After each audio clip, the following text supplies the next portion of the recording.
سلام سلام سلام سلام سلام. So the Quran said, يَضْرِبُهُنَّ, in one of the verses of the Quran, said that when a man has a rebellious wife, that means she's unseemly in her conduct.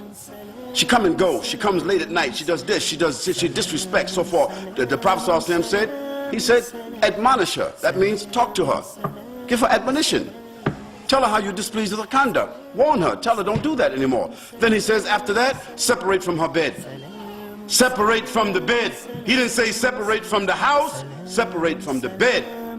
That means continue to do all the responsibilities as normal, but when it comes to conjugal relationships, stop.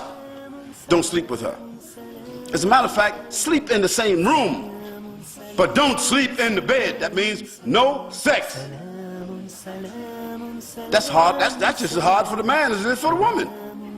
But the Prophet ﷺ here is saying, if you really want to control her behavior, or if you really want to admonish her, if you're really displeased with the way she's acting, you deny yourself and you also deny her.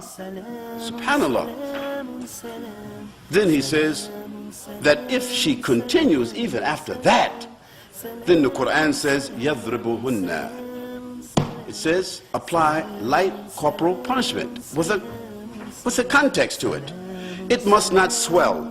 It must not cause bleeding. It must not cause any breakage. And it must not cause any damage to her skin. So what can you do? What kind of beating is that?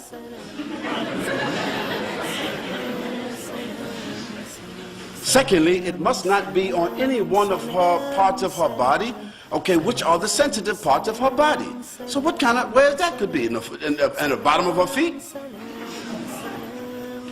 The third thing, the Prophet ﷺ said that if even doing that, hitting her on the leg or tapping her on the shoulders, or if that would cause a worse reaction, don't do that. Look, subhanAllah, the wisdom. Now let's put it in context. In the Arab society in which this Quran came to the Arabs first, did it? Where did it come first? Came to the Arabs first.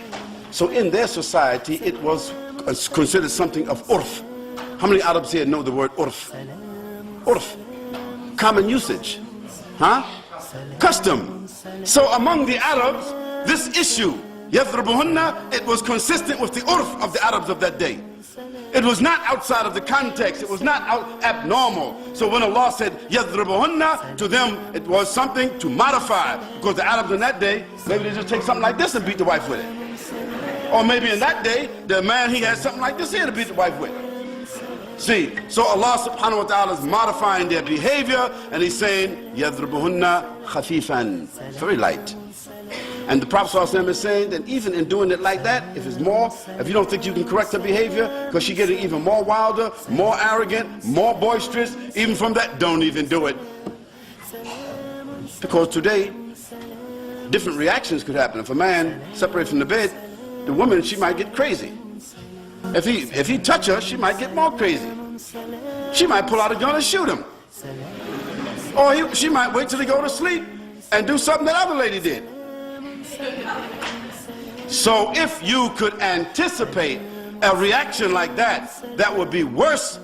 You couldn't correct the behavior. The Prophet said, don't do it. And let's look at the life of the Prophet ﷺ himself. The Messenger of Allah ﷺ, throughout his entire life, he never even struck an animal. Is it true? The Prophet ﷺ never struck an animal. One of the people that served him all of his life, a companion of the Prophet ﷺ that served him from the time that he was 11 years old until the Prophet ﷺ passed away.